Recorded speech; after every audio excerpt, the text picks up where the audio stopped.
We've all learned American history, but whose history did we learn? What if the story we've been told is only part of the truth?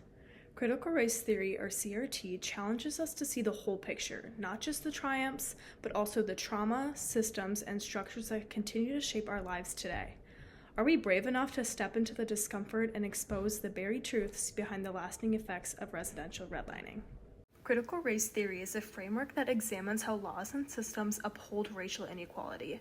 It recognizes that racism isn't about the individual prejudice, it also considers racism to be a systemic in various laws and rules. From education to housing to healthcare, policies have long privileged some while disadvantaging others. CRT pushes us to look at the big picture and ask, who benefits from this policy? Who is left behind? Were all voices being listened to? And how can we create policies that provide justice to everyone?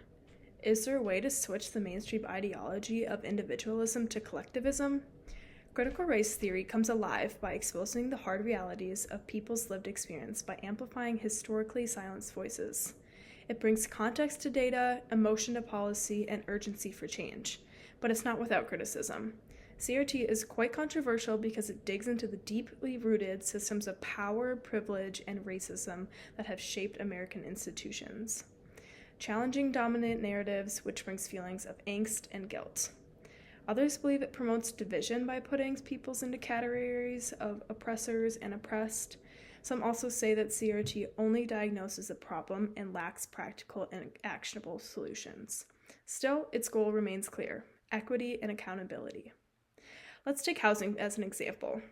In the early 20th century, the federal government supported redlining, which physically separated white and black communities.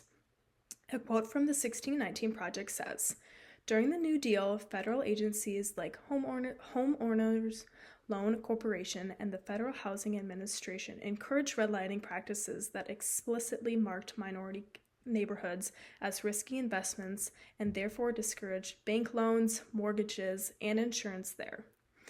Redlining limited black communities' ability to ever move up in the social ladder by restricting access to quality housing, education, and generational wealth building opportunities. Today, even though redlining is illegal, its legacy lives on through exclusionary zoning laws. According to the Urban Institute, only 1 in 5 black families live in a majority white neighborhood." These pictures illustrate the lasting effects of redlining in St. Paul from the 1930s to today. Zoning policies often prohibit multifamily housing in wealthier, predominantly white neighborhoods. This exclusionary practice effectively keeps out low-income families who are disproportionately people of color and contributes to the continued racial and economic segregation of communities. By limiting affordable housing options in these areas, zoning laws not only restrict where people can live, but also deny them access to better schools and safer environments.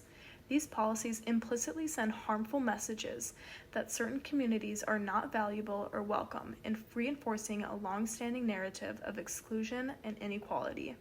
These laws protect privilege and maintain invisible boundaries shaped by race and class. Looking through the CRT lens, zoning laws aren't just about urban planning, they're a continuation of structural racism. CRT helps us to see how innocent policies often have discriminatory outcomes.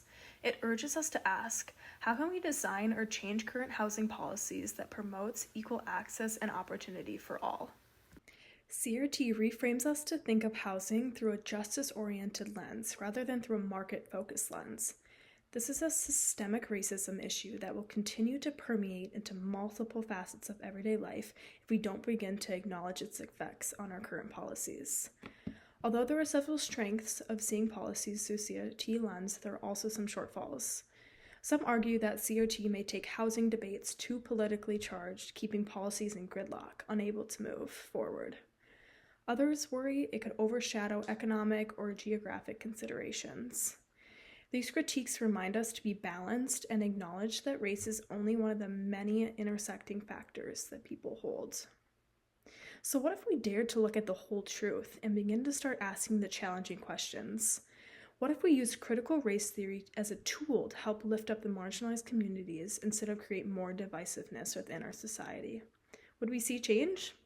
Let's take the first step by supporting inclusionary zoning that adds affordable housing choices outside of the red line sections in the city. Thank you.